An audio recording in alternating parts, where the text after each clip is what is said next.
Greetings, ladies and gentlemen, and welcome to this latest version of Tales from Outer Space, where I take an HFY story from somewhere around the internet and read it aloud for your enjoyment. All the relevant links are down below. Like, subscribe, and all that YouTube comf to help this video and channel grow. Anyways, as always, I hope that you enjoy. I would just like to thank the following Tier 5 patrons and channel members for supporting the channel: FallenAngel, BuzzKillington, Datamagnet, and Bob the Dragon. Thank you again, and now on to the story. A Funeral for a Human, written by ChainBlue. The TFOS Arizona hung motionless in the Lagrange point between Earth and Sol. I stood in the bunkroom that I shared with 3 human junior officers. I was amongst the first of my people to rotate onto a human warship since our alliance was forged. I was the first exchanged officer ever for the Arizona. It had been less than 3 months since I came on board during the maintenance cycle, while she was moored in the lunar shipyard. I was to learn the ship and how the crew operated, and the nuances of the mostly human crew as we readied her for service. They say, if you want to make the fates laugh, make a plan. I looked into the mirror and tried to lay flat what little remained of my singed facial fur. It was no use. It had been burned down to nearly the skin. Resigned to looking like a hydra horror, backlined too close to a power relay, I tried to finish buttoning my dress uniform. My clumsy, new prosthetic hand balked at the task, and my remaining original hand trembled uncooperatively. Having only just been released from recovery, I had yet to do the physical therapy that would cement its connection to my nervous system. The thin gold kintsugi thread on the right sleeve where my organic parts joined my prosthetic contrasted with the Vanta black fabric that glinted at me as I glared contemplatively at my artificial arm. Lieutenant Rhymes saw my groaning frustration and stood from where he sat on his bunk and stepped to my side. His aura was dark blue with ripples of quicksilver. "May I assist you, Mr. Shiftik?" he asked quietly. I nodded in the human gesture that could mean many things, but in this case was an affirmative response. I did not trust my voice. Moments after my uniform was finally in order, all of our comms rang out. The captain's voice was clear and calm and as strong as the armor on the hull. She called, "All hands, bury the dead." I walked through the mostly empty corridors. The ship was eerily quiet. Memories forced their way into my mind as I walked. This boy did not deserve this fate. I pressed back sorrow with rage and dearly wishing again for the cold numbness that I had felt while I was in sickbay recovering. It was not long a walk, and soon the second to last hatch before the main hangar opened before me. Master Chief Petty Officer Claude Riley stood waiting for me, also in full dress uniform. I almost didn't recognize him. I had never seen his stout form in any clothing except lubricant-stained grey technician coveralls, looking at all the universe like a slightly annoyed Terran bear. His usual red aura danced flame-like around him, trying to hide the vibrant nature tones nearer his skin. It was a dead giveaway. Another memory clawed its way to the front of my mind. No, I had seen him red coveralls not long ago. I found myself reliving the memory in the starts and stops of motion. I was in a metal deck of an engineering access compartment. It was filled with sickly green smoke that burned eyes and twisted my lungs into spasms. Alarms were blaring, but I more felt than heard them. The explosion had blunted my hearing, and all sounds were muffled ghosts.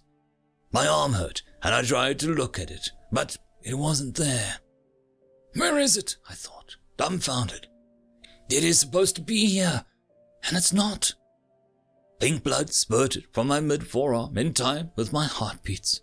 I knew I should be doing something, but all my brain would tell me was that we weren't finished with the engine coolant pump replacement. Strong hands picked me up and bodily hurled me through the smoke-filled air and out of a quickly closing emergency door. I landed in a heap next to Master Chief Riley, who lying on his back on the corridor deck. Dozens of pieces of metal protruding from his body, from his face, down past his knees.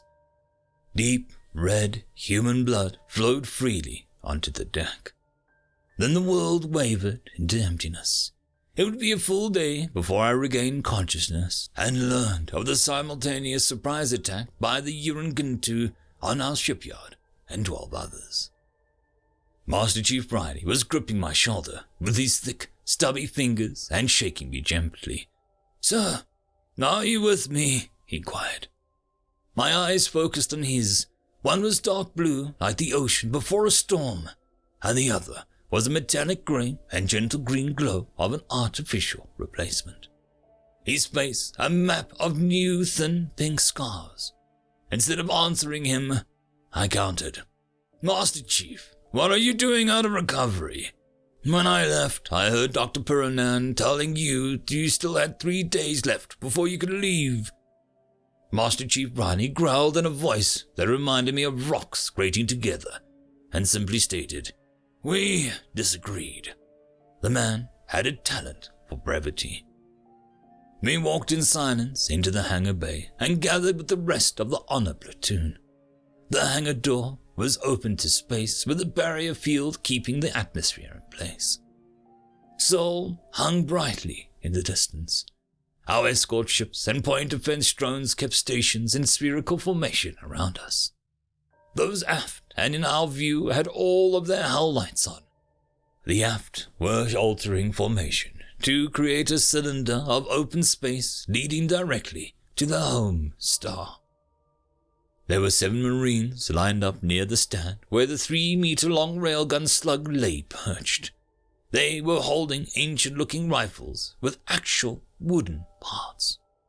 The chaplain and the XO stood slightly to the side, having a quiet discussion. The rest of the honor guard and I formed 2 loose rows facing the railgun slug. The captain entered and appeared to be escorting 2 humans I'd never seen before. It was an older human male and female. They wore older-style fleet uniforms. The male looked to be of average height, and his shoulders were slightly stooped with age. His Master Chief's uniform jacket was taut across his slightly extended midsection. His shorn head was covered in scars, as was his wrinkled face. The burden of a reluctant warrior's pain weighed upon him. His aura was so dim that it appeared as faded grey fog. It was a burden he carried willingly to spare others its weight. I read his ribbons and medals. My eyes widened when I finally noticed the sizable blue band of cloth that wrapped around his neck and that had a bronze-colored inverted star hanging from it. This man's sacrifices would have won him the title of a war clan leader 3 times over in my own system. I forced my gaze to the human female. She wore a dark green uniform of a Fleet Marine Chief Master Sergeant. She was slender and tall, taller than the male. She had a short cropped grey hair, the color of steel. Her aura clung closely to her, but whispered that she had a grace of a dancer and a quiet fortitude of an elder Terran Marine. She had so many kintsugi threads on her uniform that I wondered how many original parts had left. No wonder humans had a reputation for sometimes just refusing to die out of sheer obstinance. I looked at her ribbons and medals and saw a golden eagle clutching a sword and a shield in 2-clawed grip. The human word Valkyrie appeared in my mind. That isn't a human female, I thought. That is an epic war song in the form of one. This was the last face many a warrior saw before they passed into the next world. Who are they? I thought. I had never seen them on board the ship before. I didn't think guests were allowed, I whispered to Master Chief Riley. He softly growled in a way of explanation. They are his parents. Guess that someone high up owed at least one of them a debt that couldn't be ignored. Before I could ponder on that, the XO's sharp command brought us all to order. The main entry door opened, and 6 crewmen marched into the hangar in perfect unison. The sound of their polished shoes echoing over the muted thrum of the main reactor. The middle 2 crewmen held a simple carrier in the 2-handed grip. Suspended between them was a polished steel urn. They marched over to the railgun slug. The lead bearer called a halt. The chaplain removed the urn from the carrier and held it as the bearers took position there on each side of the slug and marked time until called to face the railgun slug and halt once more. Once they were in position, the chaplain stepped up to the slug and placed the urn into the open compartment on an otherwise solid piece of hyperdense metal. A mechanism whirred as an unseen device sealed the small hatch. I glanced over to the parent standing with the captain. I saw the female's aura flare into a vibrant green of life, then warped into a riot of chaotic storm. In the abyss of the hangar silence, I caught the whispered words, "My little boy." She buried her face into the male's shoulder, and they held each other. Grief and pain flowing in great, pulsing waves from them, as the bearers precisely draped a Terran fleet flag over the railgun slug. The captain stepped between us then. Her face and body dared anyone to look directly at the pair. Her silent vigil continued until the parents once more stood apart, but with hands firmly clasped. The XO called parade rest. The captain stepped away from the parents and began to speak to us all. "We gather here to lay rest apprentice seaman John Ward Etheridge Jr. He displayed courage and fortitude that exemplifies at the best of the fleet and the best of humanity. When chaos and fire came to him, he answered with selflessness and honor. When this ship, our ship, and his brothers and sisters were attacked, he stepped into the breach and delivered them unto safety. Though grievously wounded, he carried not 1, but 2 of his brothers to safety. He went back into the hellish flame and brought forth his sister. Finally, he went back one final time. And with their escape closing, his final act was to summon all that remained of his strength and deliver one final brother to salvation. No words that I can say, no honors that we can bestow, can ever be enough to balance the scales.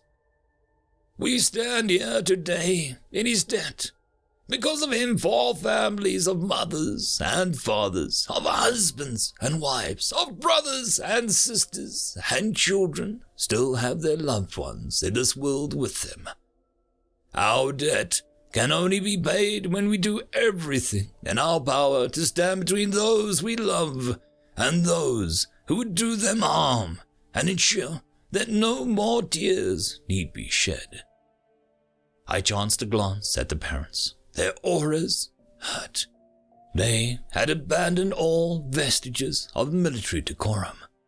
They held each other, and again, as sobs racked their bodies, hot tears flowed from my own eyes as I pattered onto the deck. I quickly looked away. I tried and failed to tame my mind and blunt my aura sense. I focused on the far bulkhead and concentrated with all my will to stay standing upright.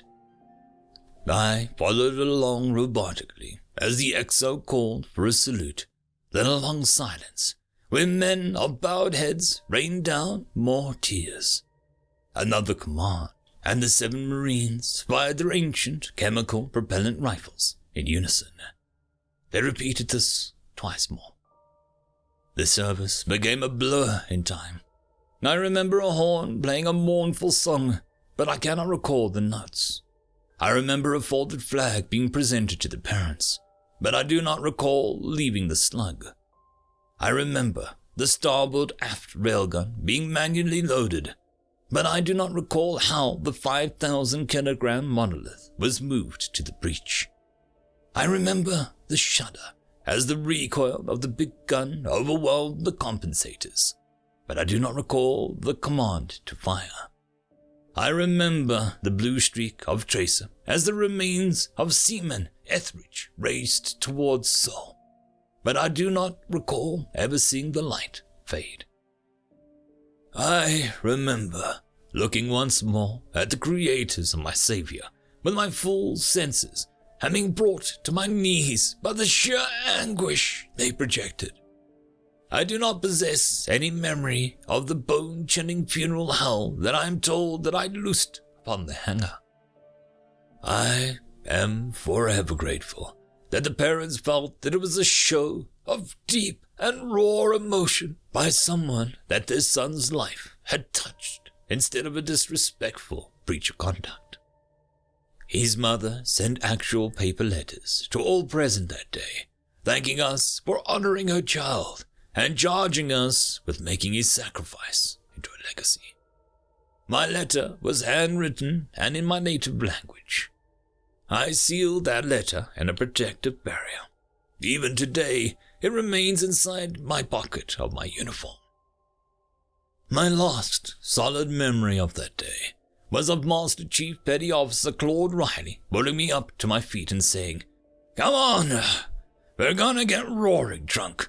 When we wake up tomorrow, we're gonna burn every last urine son of a bitch in the universe to ash." End of story. And that, my friends, concludes this video. I hope that you enjoyed, and if you do, please consider supporting the author, even by popping over and leaving a thumbs up or a nice comment, just to show your appreciation for the story. However, if you wish to support this channel, there are links down below which will help immensely. I will see you all in the next one, and until then, I hope that you have a fantastic day. Cheers.